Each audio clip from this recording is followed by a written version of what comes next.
Inclinemos nuestros rostros para orar. Nuestro Padre y nuestro Dios, te damos gracias por el grato privilegio de encontrarnos en este lugar para estudiar tu palabra y para escuchar tu voz y tu voluntad para nuestras vidas.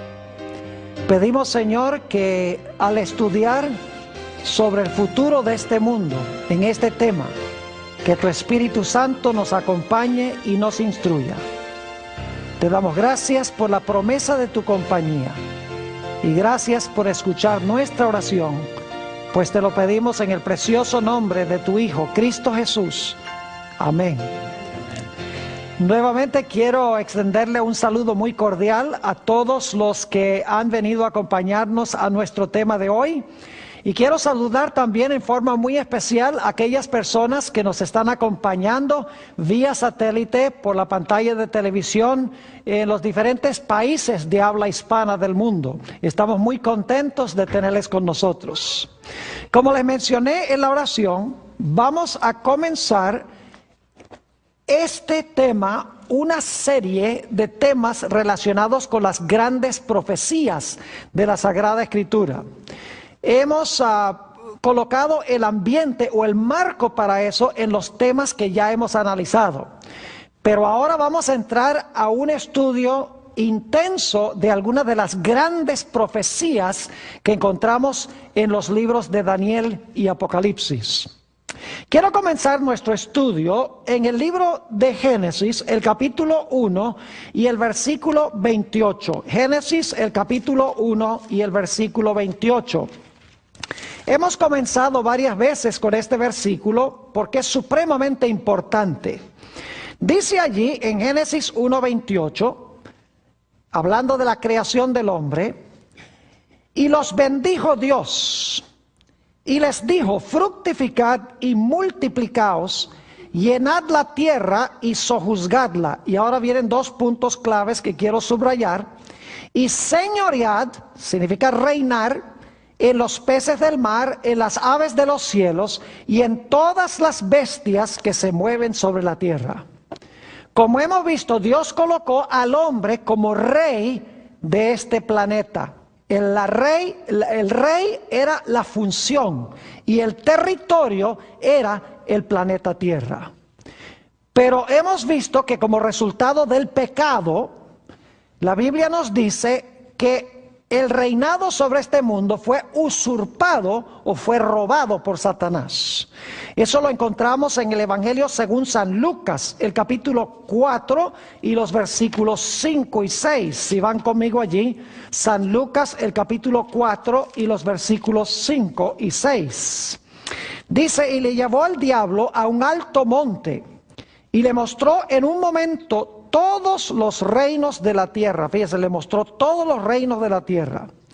Y le dijo al diablo, a ti te daré toda esta potestad y la gloria de ellos, porque a mí ha sido entregada y a quien quiero la doy. Adán le entregó a Satanás los reinos de este mundo. Ya el hombre no era rey, Satanás era el rey. Pero Jesús había prometido que Él iba a venir a esta tierra para recuperar lo que perdieron Adán y Eva. Y así fue que cuando Cristo en la cruz del Calvario dijo, consumado es, Satanás había recibido su golpe mortal en la cabeza. Cristo le quitó legalmente los reinos de la tierra a Satanás y ahora Jesús era el reinante sobre este mundo. Eso es lo que encontramos en el Evangelio según San Juan, el capítulo 12 y el versículo 31 al 33. San Juan, el capítulo 12 y el versículo 31 al 33. Aquí Jesús está por ir a la cruz del Calvario. Y quiero que noten lo que Jesús dice cuando está a punto de ir a la cruz para ganar nuevamente los reinos del mundo. Dice en el versículo 31 Jesús, ahora es el juicio de este mundo. Ahora el príncipe, algunas versiones dicen gobernante, ahora el príncipe de este mundo será echado ¿qué? Fuera. Y yo, si fuere levantado de la tierra, a todos atraeré a mí mismo. Y esto decía, dando a entender de qué muerte iba a morir. Es decir, la muerte de Cristo iba a echar fuera a Satanás. Hasta el momento que Cristo murió en la cruz, Satanás representaba el planeta Tierra. Y cuando se realizaba una reunión en el cielo, Satanás iba representando este planeta allá. Lo encontramos, por ejemplo, en el libro de Job, el capítulo 1 y también el capítulo 2. Cuando se celebraba una reunión en el cielo, Satanás iba representando este mundo porque él le había quitado el reino a Adán, quien era el que debería haber estado en esa reunión celestial. Pero como dice en San Juan 12, el diablo, el príncipe de este mundo, fue echado fuera cuando el Señor Jesucristo murió en la cruz. Es decir, Jesús ahora legalmente ocupa el reino de este mundo, ocupa el trono de este mundo. Noten también lo que dice Apocalipsis, el capítulo 12, Apocalipsis, el capítulo 12, y quiero leer el versículo 12. Después de hablar de la muerte de Jesús, nos dice en el versículo 12, por lo cual alegraos cielos y los que moráis en ellos. Ay de los moradores de la tierra y del mar, porque el diablo, escuchen esto, el diablo ha descendido a vosotros con gran ira, sabiendo que tiene mucho tiempo. ¿Notaron ustedes que dice que el diablo ha descendido a vosotros, teniendo grande ira? ¿Ha descendido de dónde? Es la pregunta clave. Noten lo que dice el versículo 10. Entonces oí una gran voz en el cielo que decía, ahora ha venido la salvación, el poder y el reino de nuestro Dios y la autoridad de su Cristo, porque ha sido lanzado fuera el acusador de nuestros hermanos, el cual los acusaba delante de nuestro Dios día y noche. ¿De dónde fue echado Satanás? Del lugar a donde acusaba al pueblo de Dios, que día y noche.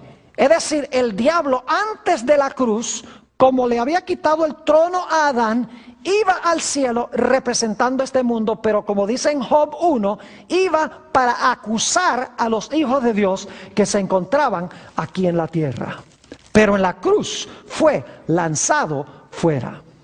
Sin embargo, al mirar al mundo, no pareciera que Jesús estuviera gobernando sobre este mundo, porque el mundo se está desmoronando, los reinos se están peleando uno contra el otro, todo parece estar fuera de control, y nos hace preguntar cómo es que Cristo es el rey de este mundo, cómo es que Cristo recuperó el trono, y hay tantos reinos peleando y parece que todo está fuera de control.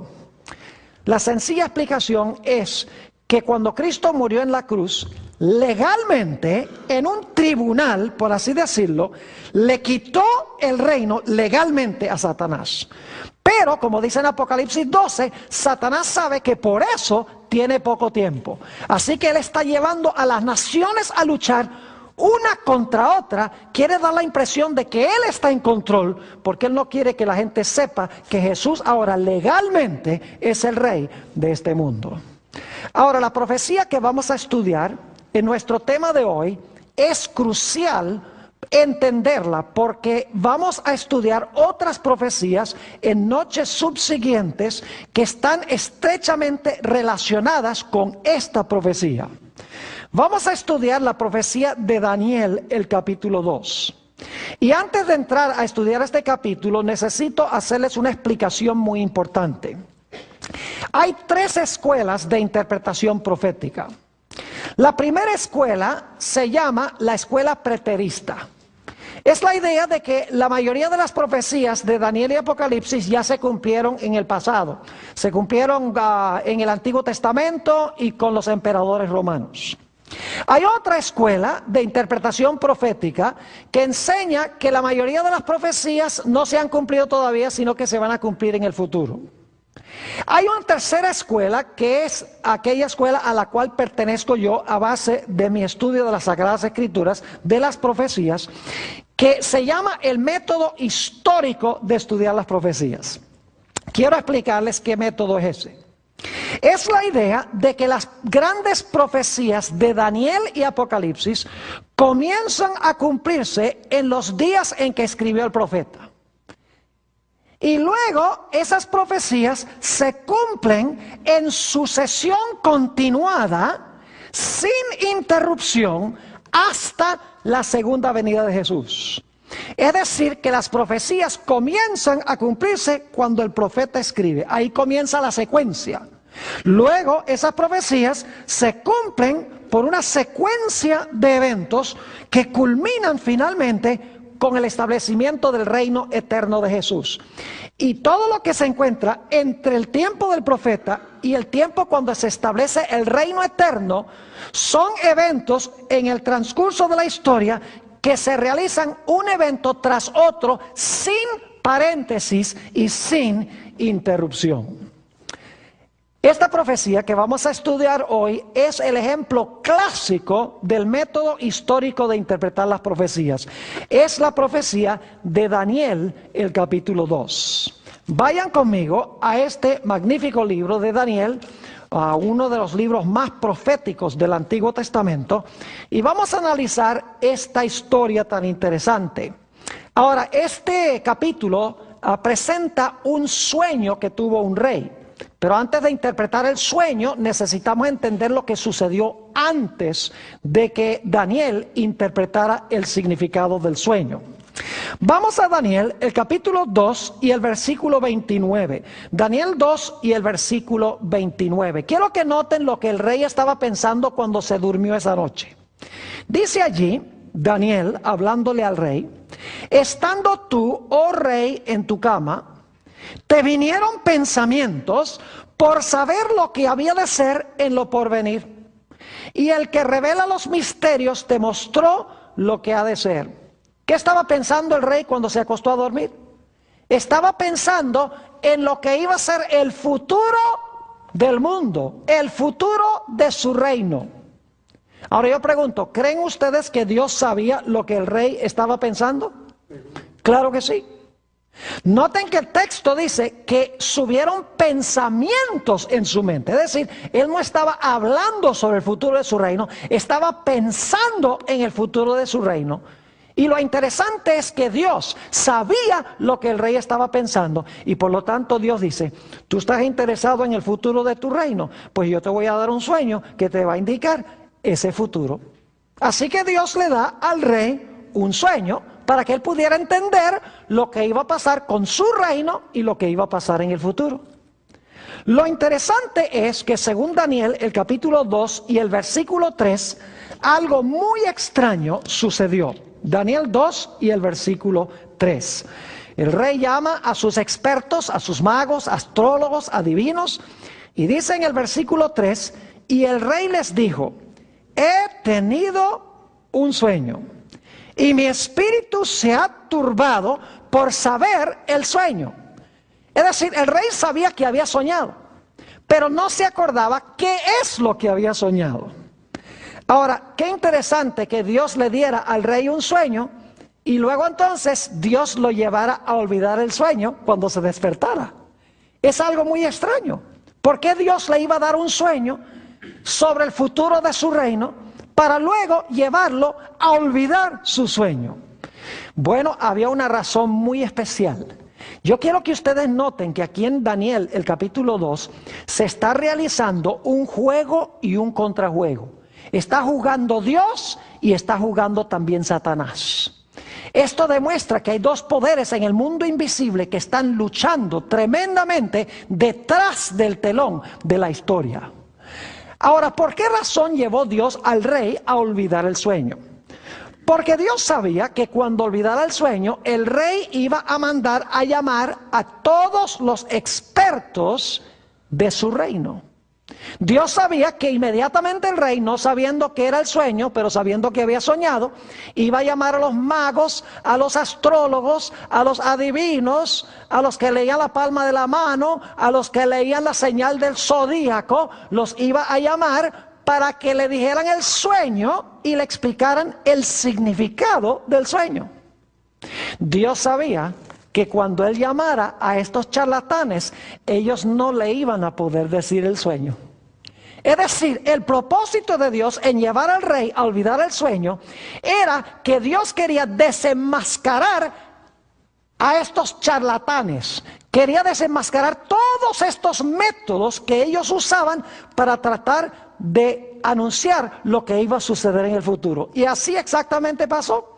El rey mandó a llamar a los magos, a los astrólogos, a los adivinos, a los caldeos. Vinieron y el rey les dijo: miren, yo he tenido un sueño y se me olvidó el sueño. Yo quiero que ustedes me digan el sueño. Imagínense eso. Ahora yo les quiero preguntar, ¿ustedes creen que Satanás es capaz de leer los pensamientos? ¿Creen que Satanás es capaz de leer nuestros pensamientos? No. Si Satanás hubiera sido capaz de leer los pensamientos, ¿podría haber leído el sueño que Dios le dio al rey Nabucodonosor cuando lo estaba pensando? Claro que sí. ¿Ustedes creen que el diablo se estaba muriendo por decirle al rey el sueño que había tenido a través de estos charlatanes? Claro que sí.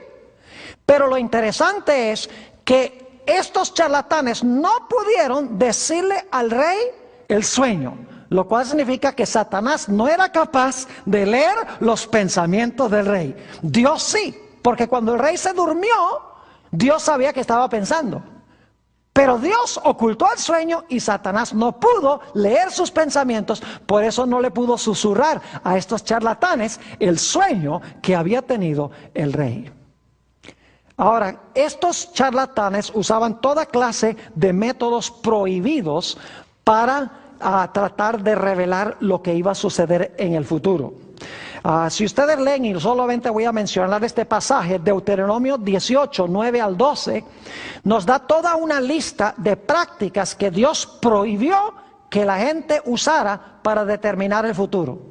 Por ejemplo, prohibió el intento de comunicarse con los muertos, prohibió el intento de leer el destino en las estrellas, prohibió terminantemente procurar leer el destino a través de psíquicos. Hoy son aquellos que leen el futuro supuestamente en la bola de cristal. Es decir, en los tiempos bíblicos hubiera sido muy prohibido tratar de determinar el futuro mirando lo que tiene que decir Walter Mercado en el televisor. Porque ese método, según Dios, es un método prohibido. Ahora, quiero que noten en Daniel el capítulo 2 y el versículo 10 lo que sucede cuando estos charlatanes comparecen ante el rey. Daniel el capítulo 2 y el versículo 10. Dice aquí: los caldeos respondieron delante del rey y dijeron: no hay hombre sobre la tierra que pueda declarar el asunto del rey. Además de esto, ningún rey, príncipe ni señor preguntó cosa semejante a ningún mago, ni astrólogo, ni caldeo. Le dicen: lo que tú estás pidiendo es imposible. Tú estás pidiendo algo injusto, que nosotros digamos el sueño. Ahora, nosotros podemos decirte lo que significa el sueño si tú nos dices el sueño, pero no podemos decirte el sueño. No debes estar pidiéndonos a nosotros que te digamos cuál es el sueño. Y luego ellos dicen algo muy revelador. En el versículo 11 encontramos que estos charlatanes dicen: porque el asunto que el rey demanda es difícil y no hay quien lo pueda declarar al rey, ahora escuchen bien, salvo los dioses cuya morada no es con la ¿qué? Con la carne. Yo pregunto, ¿qué hacen los dioses paganos? ¿Revelan la verdad u ocultan la verdad? Díganme ustedes, los dioses paganos, según estos charlatanes, ¿revelan la verdad u ocultan la verdad? La ocultan, porque dicen: mire, esto solamente lo pueden explicar los dioses. Y ellos no habitan con carne. Ellos no habitan con los seres humanos, así que ellos tienen ese secreto que no nos revelan a nosotros. ¿Cuán diferente es el Dios de la Biblia? Noten San Juan, el capítulo 1 y el versículo 14, una expresión muy parecida a esta. San Juan, el capítulo 1 y el versículo 14, hablando del Señor Jesucristo, quien se le llama el Verbo, quien se le llama Dios, dice: y aquel Verbo fue hecho ¿qué? Carne. El Verbo, quien era Dios, fue hecho carne y habitó entre nosotros. Y vimos su gloria, gloria como del unigénito del Padre, lleno de gracia y de verdad. Yo pregunto, ¿Dios revela su voluntad a través de Jesús, quien se hizo carne? Claro que sí. Dios es un Dios que revela su voluntad a los seres humanos. Los dioses paganos no les interesa revelar la verdad, sino que les interesa ocultar la verdad, porque ellos no moran con carne. Es decir, el Dios de la Biblia es Dios que revela sus secretos, mientras que los dioses paganos son dioses que ocultan sus secretos. Es decir, Dios quería que Nabucodonosor conociera estas cosas que había visto en su sueño. Ahora fíjense lo que hace Satanás. Dios le dice, sabe que el rey está soñando en cuanto al futuro de su reino. Así que Dios dice, yo sé que tú estás soñando en cuanto al futuro de tu reino. Bueno, te voy a dar un sueño para que te conteste tus inquietudes. Y luego Dios, cuando se despierta, dice, no, olvídate del sueño. Olvídate del sueño. Porque Dios quiere, al llevarlo a olvidar el sueño, que el rey mande a llamar a los charlatanes, para que se pueda demostrar que estos individuos que profesan tener un canal directo de comunicación con los dioses, en realidad no tienen ninguna comunicación con los dioses. Satanás queda derrotado porque se demuestra que la religión de Babilonia está en bancarrota. Así que el diablo ahora dice, ajá, tú me desenmascaraste a mi gente, ahora yo voy a hacer algo. Yo voy a mandar a matar a Daniel y a sus 3 compañeros que están en ese grupo de individuos. Así que Satanás obra sobre la mente del rey y le dice, mira, todos esos son unos charlatanes, sácalos y mátalos. ¿Y quiénes estaban entre los sabios de Babilonia? Estaba Daniel y sus 3 amigos. Saben que para este tiempo ya el rey, ya Satanás sabía que Daniel y sus compañeros le iban a representar un problema en el reino. Porque en Daniel capítulo 1 habían rehusado comer la comida del rey y habían rehusado beber la bebida del rey. Es decir, Satanás ya estaba diciendo, estos individuos me van a hacer un problema en el futuro porque son fieles a su Dios. Así que en el capítulo 2, Satanás influye sobre el rey y le dice, mira, estos charlatanes no saben nada, no son capaces de revelar nada. Sácalos y mátalos, porque el diablo sabe que entre los sabios está Daniel y sus 3 amigos. Dice, yo entonces te voy a matar a tu gente. Fíjense cómo aquí tenemos un juego y contrajuego. Juego y contrajuego. Así que Dios dice, ¿tú crees que tú me vas a matar a Daniel y vas a matar a los 3 amigos de Daniel? No. Antes lo que va a pasar es que yo voy a traer a Daniel a la prominencia en el reino. Y así fue que sucedió. Porque cuando mandaron a matar a todos los magos y fueron a buscar a Daniel, Daniel dijo, no tan rápido. Aguántese que nosotros vamos a ir a consultar con nuestro Dios para que nos diga el sueño y la interpretación del sueño. Y en vez de Daniel y sus amigos ser destruidos por el rey, Daniel y sus compañeros se hicieron los personajes más famosos en el reino. Es decir, Dios está contrarrestando la obra que está haciendo Satanás. Y quiero que noten el método que usaron Daniel y sus compañeros para descubrir el sueño y la interpretación del sueño. Daniel 2 y el versículo 17 al 19. Daniel el capítulo 2 y el versículo 17 hasta el versículo 19. Dice allí, habló y dijo a Arioc, capitán del rey, ¿cuál es la causa de que este edicto se publique de parte del rey tan apresuradamente? Entonces Arioc hizo saber a Daniel lo que había. Y Daniel entró y pidió al rey que le diese tiempo y que él mostraría la interpretación del rey. Luego se fue Daniel a su casa e hizo saber lo que había a Ananías, Misael y Azarías, sus compañeros, para que fueran y miraran la bola del cristal. No, gracias.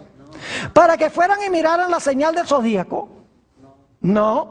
Para que le leyeran la palma de la mano. No, esa no es la forma.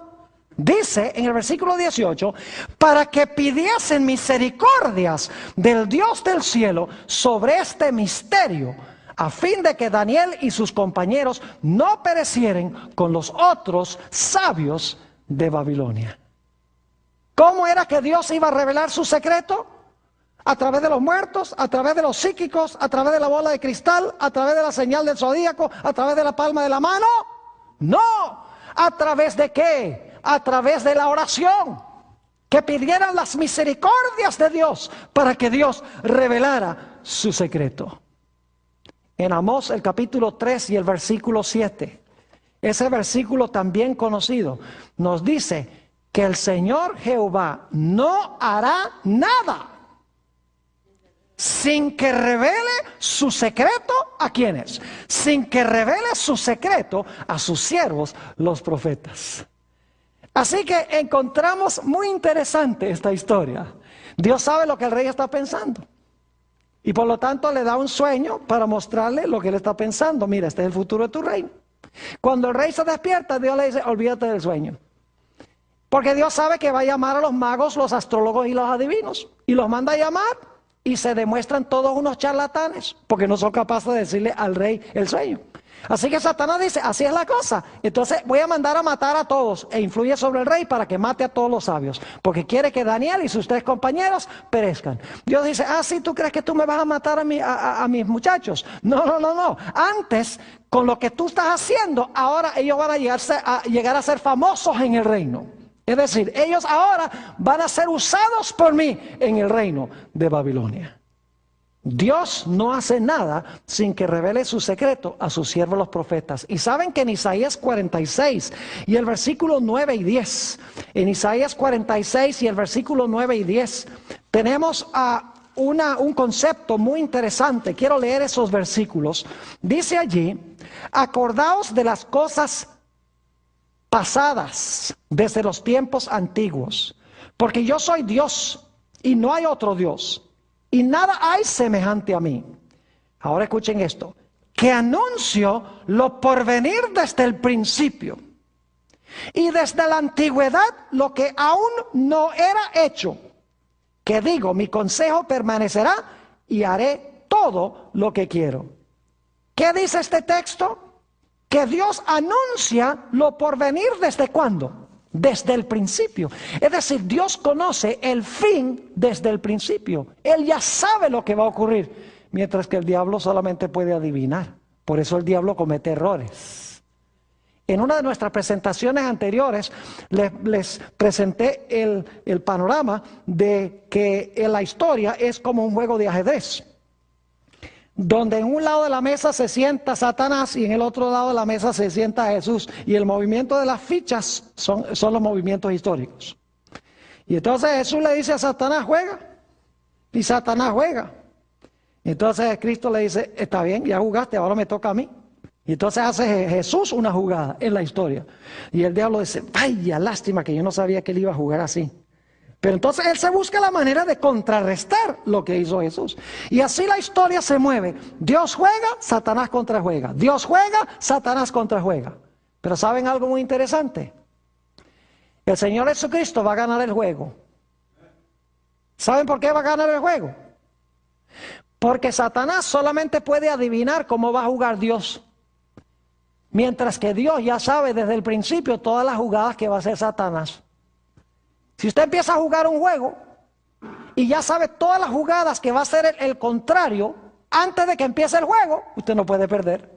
Y así es con Dios. Dios sabe exactamente lo que va a hacer Satanás en el curso de la historia. Y luego encontramos en la historia de Daniel 2 que Daniel le da honra y gloria y alabanza a Dios por haberle mostrado el sueño y pide la oportunidad de comparecer ante el rey. Ahora, note lo que encontramos en Daniel el capítulo 2 y el versículo 31 al 34. Aquí llegamos ya al sueño del rey Nabucodonosor. Daniel el capítulo 2 y empezando en el versículo 31 hasta el versículo 34. Dice Daniel, tú, oh rey, veías, y he aquí una grande imagen, una estatua. Esta imagen que era muy grande y cuya gloria era muy sublime, estaba en pie delante de ti y su aspecto era terrible. Ahora quiero que usen su imaginación. La cabeza de esta imagen era de oro fino, su pecho y sus brazos de plata, su vientre y sus muslos de bronce, sus piernas de hierro y sus pies en parte de hierro y en parte de barro cocido. Estabas mirando hasta que una piedra fue cortada, no con mano, e hirió a la imagen en sus pies de hierro y de barro cocido y los desmenuzó. Entonces fueron desmenuzados también el hierro, el barro cocido, el bronce, la plata y el oro, y fueron como tamo de las eras del verano, y se los llevó el viento sin que de ellos quedara rastro alguno. Mas la piedra que hirió a la imagen fue hecha un gran monte que llenó toda la tierra. Este es el sueño: una estatua, cabeza de oro, pecho y brazos de plata, vientre de bronce, piernas de hierro, pies de hierro mezclado con barro, una gran piedra que viene a toda velocidad, pega en los pies de la imagen, destruye toda la imagen, todos los metales, los pies, etc. Y luego la piedra se convierte en una montaña que llena toda la tierra. Inmediatamente nos preguntamos, ¿qué significa este sueño? Bueno, permítame en primer lugar mencionar que en este sueño el valor de los metales va disminuyendo. Oro, plata, bronce, hierro, y cuando uno llega a los pies, ni hierro puro hay. Es decir, la historia va a ir mejorando, ¿verdad que sí? Cada reino va a ser mejor que el anterior. No. Significa que la historia va a ir de mal en peor, se va a degenerar o se va a deteriorar. Pero noten también que a medida que va bajando el valor de los metales, también va subiendo la consistencia y la fuerza de los metales. Porque el más fuerte es ¿qué cosa? El hierro es el más fuerte. Es decir, que los reinos van a ir degenerando, pero al mismo tiempo se van a volver más ¿qué? Más despóticos, más tiranos y más rudos, según la secuencia de los metales de Daniel el capítulo 2. Ahora, ¿qué representan estos símbolos de Daniel 2? Volvamos otra vez al capítulo 2 y el versículo 38. Daniel el capítulo 2 y el versículo 38. Y vamos a ver la interpretación que Daniel da de este sueño. Vamos a empezar en el versículo 37 para el contexto. Dice: tú, oh rey, eres rey de reyes, porque el Dios del cielo te ha dado reino, poder, fuerza y majestad. Y donde quiera que habitan hijos de hombres, bestias del campo y aves del cielo, Él los ha entregado en tu mano y te ha dado el dominio sobre todo. ¿Quién fue el que le dio el dominio a Nabucodonosor? ¿Fue porque tenía mejores ejércitos, más armas, porque era más poderoso, más inteligente? No. ¿Quién le dio el reino a Nabucodonosor? Fue Dios. ¿Quién es el que controla y dirige la historia? Es Dios, según este texto. Y luego dice la última parte del versículo 38, tú eres aquella cabeza ¿de qué? De oro. ¿Sobre qué reino gobernaba Nabucodonosor? Él gobernaba sobre el reino de Babilonia. Y le voy a dar las fechas. Las fechas para Babilonia son del año 605 al año 539 antes de Cristo. Esto lo pueden leer en cualquier libro de historia. Es decir, que este sueño empieza en los días cuando vivió el profeta, ¿sí o no? Como dijimos, el sueño o esta profecía empieza a cumplirse en los días en que está viviendo el profeta, en los días cuando vive el rey, ahí comienza. Y claro, termina con el reino eterno, ¿verdad que sí? Termina con la piedra y termina con la montaña. Y todo lo que está en el medio son los eventos que llevan a ese clímax final. Ahora, note lo que sigue diciendo en el versículo 39. Y después de ti se levantará otro reino inferior al tuyo. ¿Se dan cuenta que van degenerándose los reinos? Dice, se levantará otro reino inferior al tuyo. Ahora yo pregunto, ¿cuál fue el reino que conquistó a Babilonia? El reino que conquistó a Babilonia fue Medo-Persia. Y el reino de los medos y los persas duró desde el año 539, cuando conquistaron la ciudad de Babilonia, hasta el año 331 antes de Cristo. Ese fue el reino de los medos y los persas. Lo pueden leer en cualquier historia eclesiástica o aún historia universal. Van a encontrar que esa es la secuencia de los reinos. Y dicho sea de paso, no tenemos que adivinar, porque en Daniel el capítulo 5, que es una profecía que no vamos a alcanzar a estudiar en esta serie, en Daniel 5 dice que el reino de Babilonia cayó en manos de los medos y los persas. El mismo libro de Daniel dice que el reino que sucedió a Babilonia fue el reino de los medos y los persas que conquistaron a Babilonia. Y luego note lo que sigue diciendo en el versículo 39. Y luego un tercer reino, ¿de qué? De bronce. Ahora yo pregunto, ¿cuál reino sucedió al reino de los medos y los persas? Si ustedes miran la historia van a encontrar que fue el reino de los griegos. Es decir, Grecia sucedió al reino de los medos y los persas. Ese es el tercer reino. Y el reino de los griegos gobernó desde el año 331 hasta el año 168 antes de Cristo. Fíjense que están cumpliéndose sin interrupción, sin paréntesis, uno tras otro. Pero el tercer reino no es el último. Recuerden que hay 4 metales: cabeza de oro, pecho y brazos de plata, vientre de bronce, piernas de hierro. Y luego los pies, que es una mezcla. A eso vamos más adelante. Sigue diciendo en el versículo 39, el cual dominará sobre toda la tierra, el de bronce. Y ahora versículo 40. Y el cuarto reino será fuerte como hierro. Y como el hierro desmenuza y rompe todas las cosas, desmenuzará y quebrantará todo. Ahora yo pregunto, ¿cuál fue el reino que conquistó a los griegos? El reino que sucedió al reino de los griegos. No cabe duda alguna de que fue el Imperio Romano. Así que tenemos en Daniel el capítulo 2 4 reinos, empezando con los días de Nabucodonosor y llevando hasta el Imperio Romano. Tenemos a Babilonia, tenemos a Medo-Persia, tenemos a Grecia y tenemos a ¿qué? Y tenemos el Imperio Romano.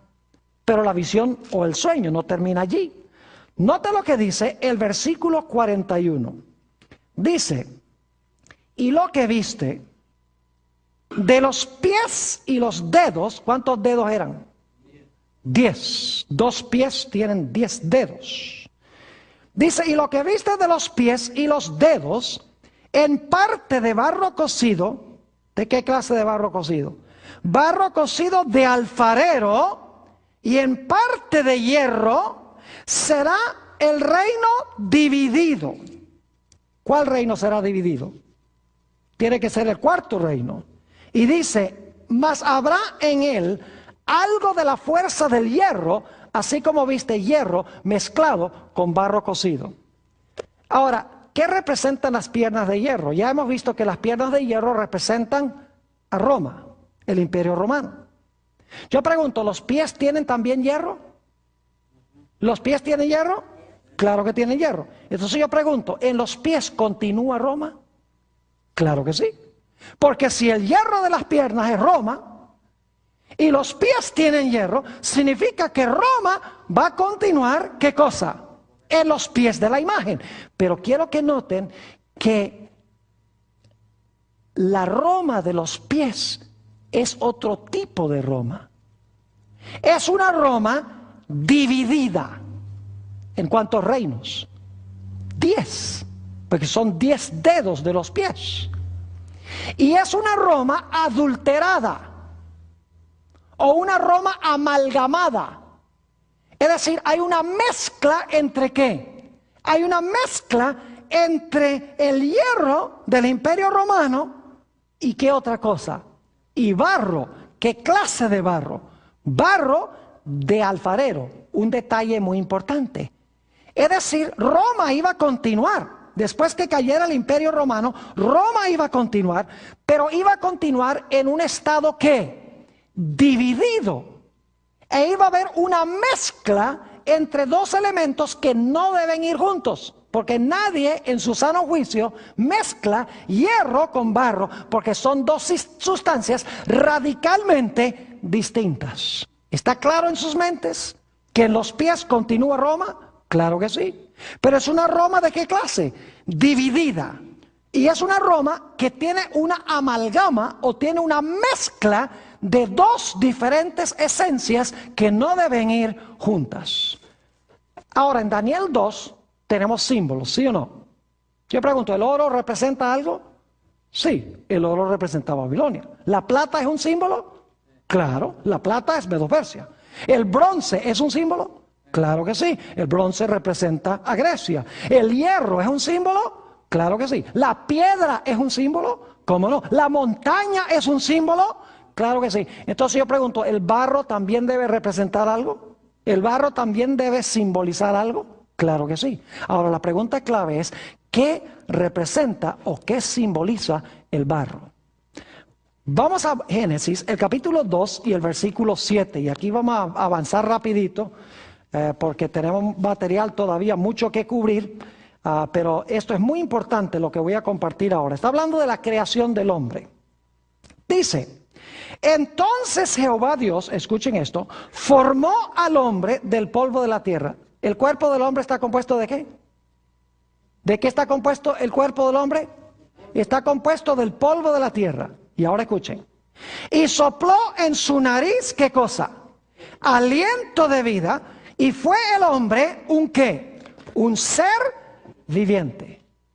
Es decir, Dios hizo un cuerpo de polvo, lo formó de polvo. Luego le dio a ese cuerpo la capacidad de ¿qué? Le dio su espíritu o su aliento. Y el resultado fue que ese cuerpo ahora se volvió vivo. Es decir, empezó a funcionar. Todos los miembros, todas sus partes empezaron a funcionar. Y ustedes dicen, ¿esto qué tiene que ver con Daniel 2? Ya van a darse cuenta. Vayan conmigo a Isaías, el capítulo 64 y el versículo 8. Isaías 64 y el versículo 8. Muy interesante que el barro que usó Dios no era barro común y corriente, no era polvo común y corriente, sino que era barro de alfarero. Noten Isaías 64 y el versículo 8. Dice, ahora pues Jehová, tú eres nuestro Padre, nosotros ¿qué somos? Lodo o barro, y tú el que nos ¿qué? Formaste. Así que obra de tus manos somos todos nosotros. ¿De qué nos hizo Dios? ¿De qué hizo Dios al polvo? Del cuerpo, perdón. ¿Lo hizo de qué? De polvo. ¿Pero qué clase de polvo? Era polvo mojado. Es decir, era barro.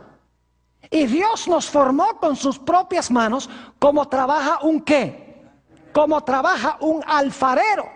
Es decir, el cuerpo del hombre fue hecho de lodo y Dios lo hizo como la obra de un alfarero. Y luego Dios le dio ¿qué cosa? El aliento de vida, y entonces ese cuerpo vivió y empezaron todos los miembros del cuerpo a funcionar.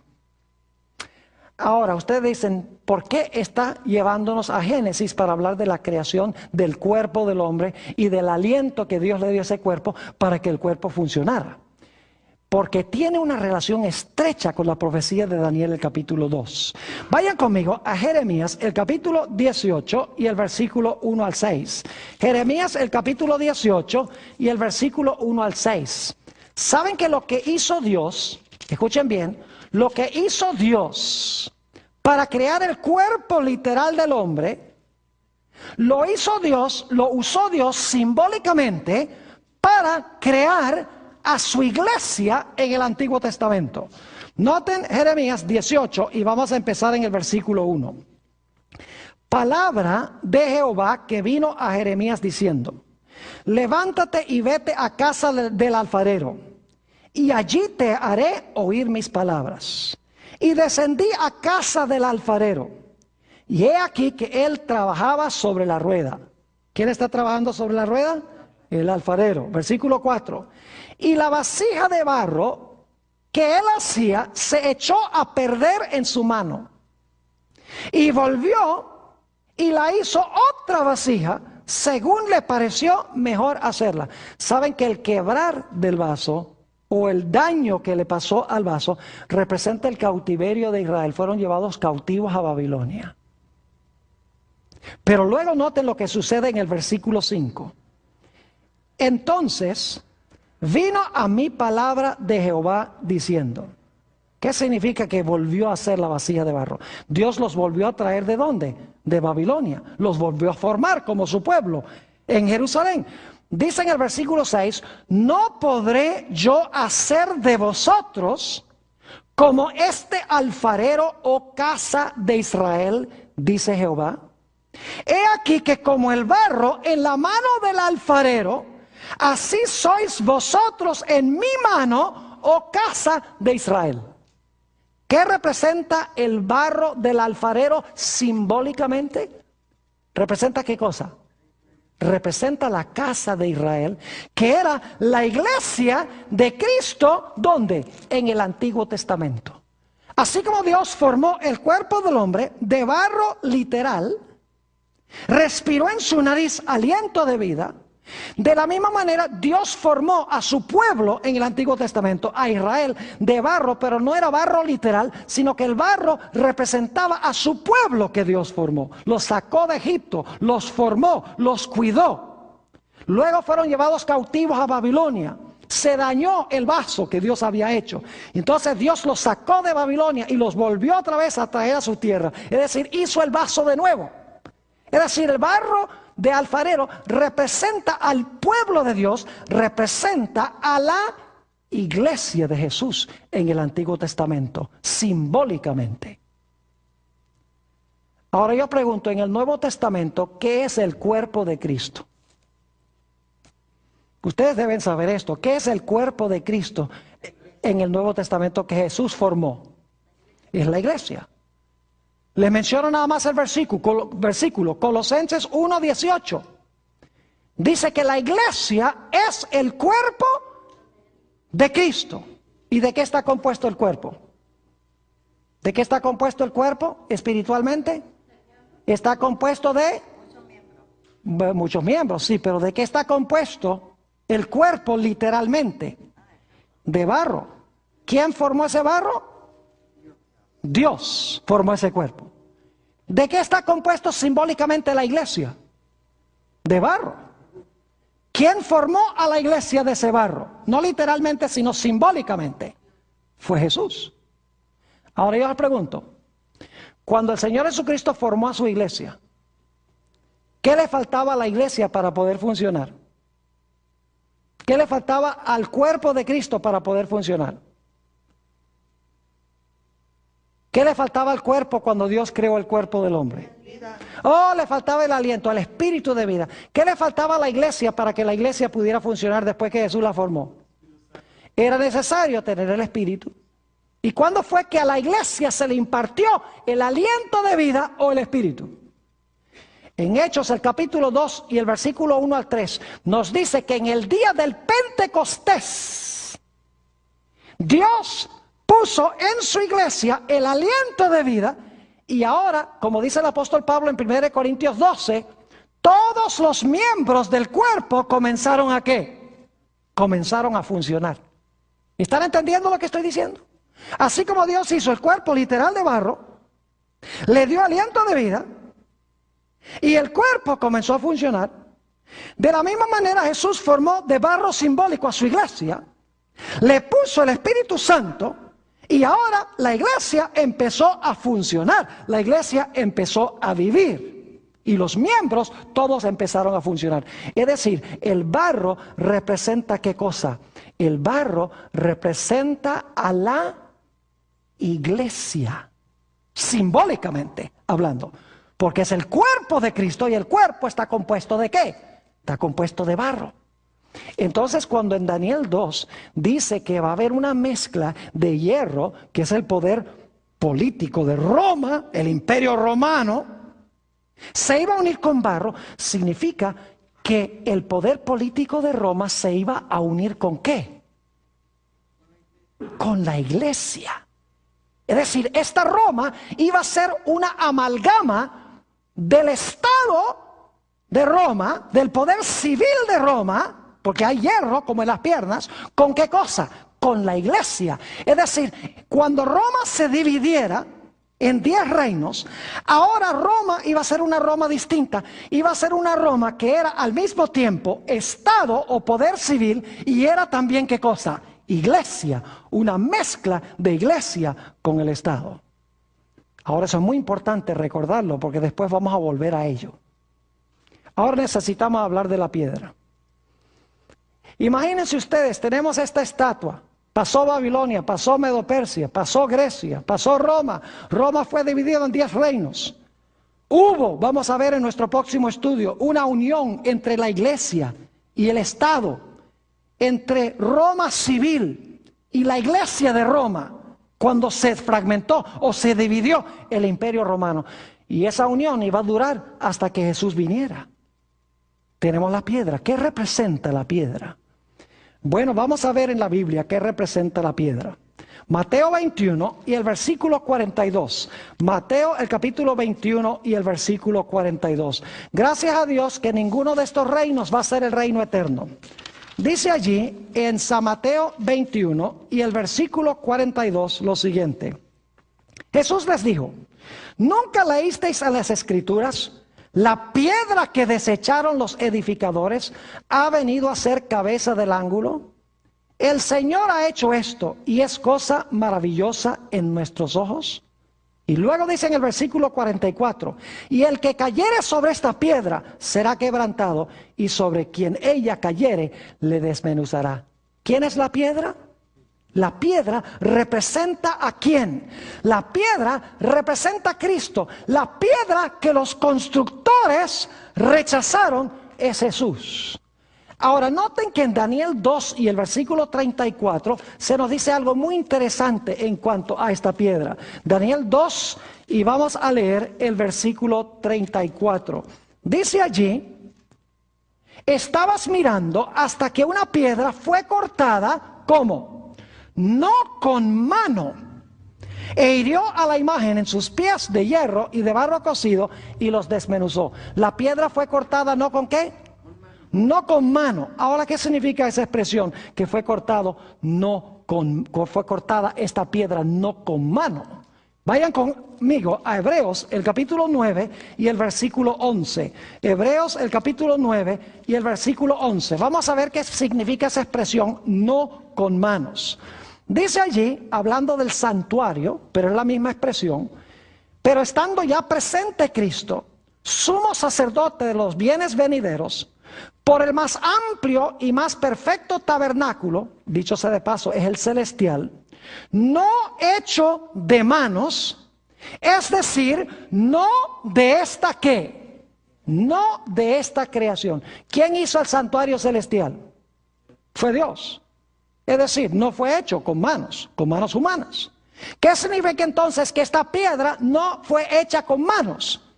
Significa que no es un reino establecido por los seres humanos, sino que es un reino sobrenatural establecido ¿por quién? Establecido por Dios. La piedra que pega en la imagen y desmenuza la imagen representa la segunda venida de Jesús en poder y gloria para destruir los reinos de todo el mundo y para establecer un reino que nunca jamás se corromperá. Note lo que dice en Daniel 2 y el versículo 45 sobre este reino. Daniel 2 y el versículo 45. Dice: de la manera que viste que del monte fue cortada una piedra, no con mano, la cual desmenuzó el hierro, el bronce, el barro, la plata y el oro. El gran Dios ha mostrado al rey lo que ha de acontecer en lo porvenir, y el sueño es verdadero y fiel su interpretación. Y noten el versículo 44, dice: y en los días de estos reyes, el Dios del cielo levantará un reino que no será jamás destruido, ni será el reino dejado a otro pueblo. Desmenuzará y consumirá a todos estos reinos, pero Él permanecerá, ¿qué? Él permanecerá para siempre. Ahora, ¿qué lecciones podemos sustraer nosotros de Daniel el capítulo 2? Primer punto: la historia no está fuera de control, porque Dios ha revelado exactamente cómo se iba a desarrollar la historia. ¿Saben que esta visión se está dando 605 años antes de nacer Jesús? Se cumplió este sueño precisamente como lo dijo Dios. Claro que sí. ¿Se levantó Babilonia? ¿Cómo no? ¿Se levantó Medo-Persia? Sí. ¿Se levantó Grecia? ¿Se levantó Roma? Roma fue dividida en 10 reinos y luego se mezcló la iglesia con el Estado en esta nueva Roma. Claro que sí. Es decir, todo se cumplió al pie de la letra y se anunció antes de que sucediera, centenares y miles de años antes que sucediera. Así que yo les pregunto, si todo lo que anunció Dios mucho antes se cumplió al pie de la letra, ¿podemos tener la seguridad que el último evento se va a cumplir también? ¿La piedra y la montaña? Claro que sí. El mundo no está fuera de control. Nosotros vemos huracanes como Katrina, tornados como los que pasaron en Indiana, terremotos como el de Pakistán, más de 80,000 muertos, el tsunami de Asia, 300,000 muertos, guerras, terrorismo como en Jordania ayer, el gobierno todo fragmentado y decimos, el mundo está fuera de control, pero Cristo se sienta en su trono y dice, yo les voy a decir exactamente cómo se va a desarrollar la historia, yo estoy en control. Y saben que ahora estamos en las uñas de la imagen. Y pronto se realizará ese último gran evento, el único que falta, la roca para establecer el reino eterno de Cristo Jesús.